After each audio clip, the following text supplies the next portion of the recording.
الفيديو ده ممكن يكون طويل شوية، فأتمنى اللي انتوا تستحملوني فيه. إيه، من أسبوعين 3 تقريبا في موضوع منتشر جدا على السوشيال ميديا. أنا الحقيقة كان نفسي اللي أنا أتكلم فيه وأقول أتكلم لأ بلاش، وبعدين خدت قرار اللي أنا هتكلم. الفيديو ده أنا مش بهاجم فيه شخص بعينه، لكن أنا بتكلم فيه على فكرة. حد بيطلع ياكل في مطعم وبعدين يقول ان المطعم ده اكله وحش. انا من شخصيتي طبعي كتوني اني بحب لما بتفرج على حاجه اركز في تفاصيل. فانا هوريكم، يعني تعالوا نتفرج مع بعض على كام فيديو ونحلل حاجات بسيطه يعني قوي. مش عارف انتوا هتاخدوا بالكم بقى منها ولا لا، فخلينا نشوف الفيديو ده. مش خساره فيها الفلوس. المبكبكه عامله 165 جنيه. بسم الله.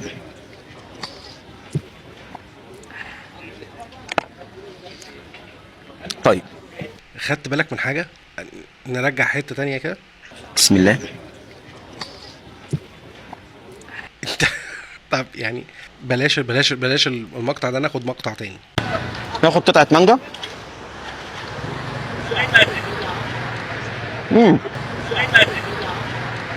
امم يا ابني يا حبيبي، مش كده. انت ما بتلحقش تاكل اللقمه. انت الاكل عندك بتزلطه مش بتاكله، مش فيش عندك مضغ. اللسان هو اللي بيتذوق الاكل. انت النهارده لما بتحط المعلقه بقك وتزلطها، انت حسيت ايه؟ ايه اللي انت حسيته؟ الاطعمه ايه اللي جت على لسانك فانت دقته لقيته طعمه وحش؟ انت حرفيا ما بتاكلش، انت بتزلط الاكل. انت النهارده طالع بتتكلم على مطاعم وعلى ناس مشغله وفاتحه بيوت ناس كتيره جدا وتعبوا جدا في اللي هم عملوه. ايه الكينونه اللي تخليك تطلع تقول ان الاكل ده والله يا جماعه حلو او وحش؟ ايه هي المؤهل بتاعك؟ هل انت عارف ايه هي معايير النقد عشان تطلع تنقد؟ اول من عمل حاجه اسمها فود بلوجر هو مراد مكرم الاكيل. هل انت بتعمل زيه؟ يعني مراد مكرم بيجيب الاكل، بيبتدي يديك التفاصيل بتاعته من غير ما يسال حد. من اول ما ياخد قطمه يبتدي يقول لك التفاصيل بتاعه الاكل ايه ومكوناته ايه وايه الطبق ده ازاي، وبيقول ده حلو وده مش حلو وده ذوقي. ممكن ما يعجبش ناس تانية، بس انا ذوقي في الاكل ما بحبش واحد اتنين تلاتة، انما ممكن حد تاني بيعجبه الواحد اتنين تلاتة دول. فانت النهارده بتطلع تقعد تقول وتنقد ناس وانت مفيش. انت عايز تبقى مشهور، وانا ما عنديش مشكله انك تبقى مشهور وربنا يوسع رزقك ويكرمك، بس ما تكونش على حساب حد تاني. انا بالنسبه لي كمشاهد هعملك سكيب، هكبر دماغي، لاني انا اوريدي عارف ان مفيش مصداقيه.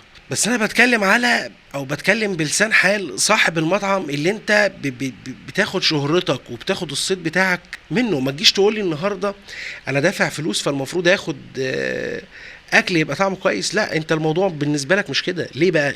معظم فيديوهاتك اللي انا اتفرجت عليها انت بتقول معانا المطعم الفلاني هنطلعه مسرح النهارده. باللغه الدارجه يعني ايه تطلعه مسرح؟ يعني هتطلع تضحك الناس عليه، هتطلع تقول ان هو وحش، تطلع تعيب فيه. طب فين بقى يعني ايه انت دفعت فلوس فالمفروض تاخد اكل كويس؟ ومنين بتطلع تقول انا هطلع فلان الفلاني مسرح، انا النهارده هغلط في فلان؟ ازاي؟ انت اقنعني باي منطق يعني. وتطلع مع ريهام سعيد في التلفزيون وتطلع تتكلم وفلان يجيبك وفلان يعمل على ايه؟ على ايه؟ ربنا يكرم. انا برضو مش بهاجمك كشخص. سفاح التجمع كان مشهور على السوشيال ميديا وكان بيعلم الناس وكان وفي الاخر طلع سفاح. الهدف بتاع الفيديو هو جزئين. الجزء الاولاني انك كشخص بتتفرج على السوشيال ميديا ركز في التفاصيل، ركز في التفاصيل. الحاجة التانية، ما تصدقش الناس اللي على السوشيال ميديا، من ضمنهم انا كمان. ما تصدقنيش. انا النهارده بصور لك الفيديو بكادر معين في جزء معين انا عايز اوريه لك، انما انت ما تعرفش تفاصيل حياتي ايه. النهارده الناس اللي بتطلع على التلفزيون دول ليه ومين وايه القيمة اللي انت هتضيفها في المجتمع؟ لازم الحاجات دي نفكر فيها.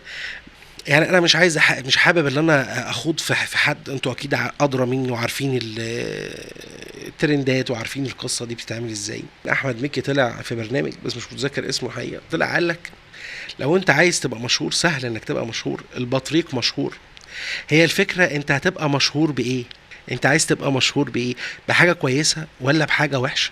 بس فاتمنى اللي انتوا تركزوا في كل حاجه انتوا بتشوفوها في التفاصيل، ما بنتقدش بالله خالص، ربنا يوفقه وربنا يكرمه.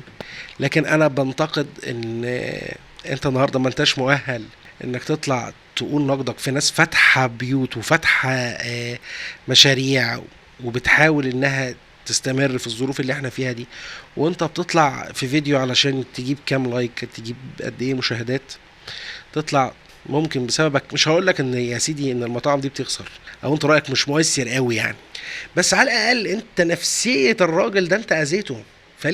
ليه تاذي الناس؟ عندك كلمه طيبه قولها، ما عندكش ما تقولهاش، خلاص شكرا. ما تطلعش النهارده تقول والله انا التليفون بصور واقول اللي انا عايز اقوله، انا حر. لا، ما انتش حر، كسر حقك، كسر حقك. الحريه يا جماعه احنا فاهمينها غلط. الحريه مش انك تطلع تتكلم في اي حاجه وتفتي في اي حاجه وتقول انا حر. ده رايي، محدش طلب اصلا انك تقول رايك. مش بتكلم على بيلا، انا بتكلم في العموم. في العموم احنا بقينا مهووسين بالتليفون، وبقينا مهووسين بالسوشيال ميديا بطريقه.